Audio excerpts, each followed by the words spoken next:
राजकुमारी शशिबाला। राजा विक्रमादित्य सावधानी से पुनः पीपल के पेड़ के पास पहुंचे।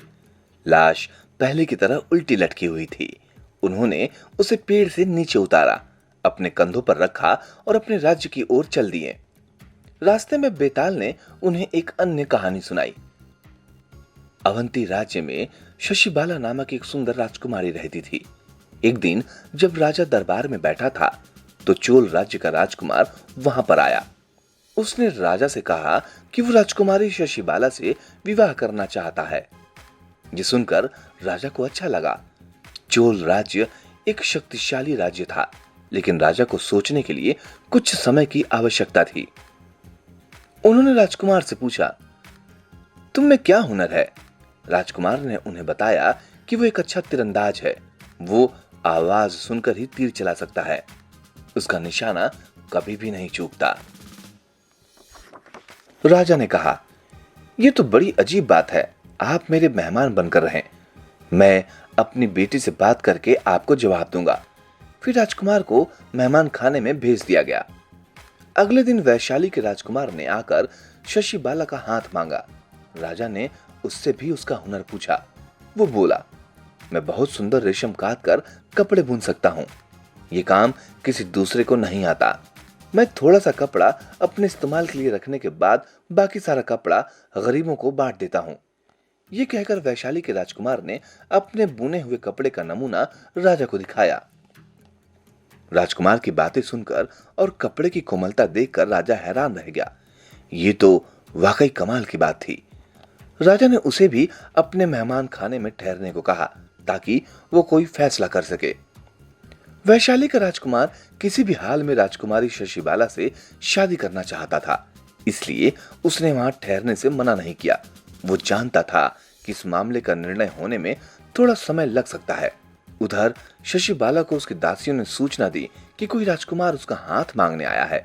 फिर उन्होंने राजकुमार के हाथ के बुने हुए कपड़े का नमूना दिखाया, जो शशिबाला को बहुत अच्छा लगा। वो एक राजकुमारी थी और बहुत सुंदर वस्त्र पहनती थी, लेकिन ऐसा सुंदर और कारीगरी वाला कपड़ा उसने पहले कभी नहीं देखा था। शीघ्र ही दरबार में तीसरा राजकुमार आया। वो भी राजकुमारी से शादी करना चाहता था। उसने बताया कि वो एक महान विद्वान था। उसने वेदों और उपनिषदों का सारा ज्ञान प्राप्त किया था। इसके बाद चेदी राज्य का राजकुमार आया। उसका दावा था कि उसे पशु पक्षियों की बोली आती है। राजा ने उसे भी अपना मेहमान बना लिया। चेदी का राजकुमार पशु पक्षियों की बोली बोल सकता था। ये बात जल्द ही सबको मालूम हो गई। महल के बहुत से नौकर और नौकरानियां इस बात की परख करना चाहते थे। वे महल के चिड़ियाघर से एक मोर और एक तोता ले आए। राजकुमार ने उनसे बातें की और उन्हें पुचकारा। ये देखकर सब लोग बहुत प्रसन्न हुए। राजा और रानी ने तय किया कि शशिबाला स्वयं अपने लिए वर का चुनाव करेगी। राजा ने राजकुमारी से कहा कि वो जिस वर को पसंद करे उसके गले में वरमाला पहना दे। फिर उन्होंने तीनों राजकुमारों को बुलाकर एक साथ बिठा दिया। थोड़ी देर बाद शशिबाला अपने हाथों में वरमाला लेकर आई। ये कहानी सुनाकर बेताल ने राजा से पूछा, राजा विक्रम, अब तू बता, राजकुमारी शशिबाला किसका चुनाव करेगी? अगर तूने सही उत्तर नहीं दिया तो तेरे सिर के टुकड़े टुकड़े हो जाएंगे। राजा विक्रमादित्य कुछ क्षण चुप रहे।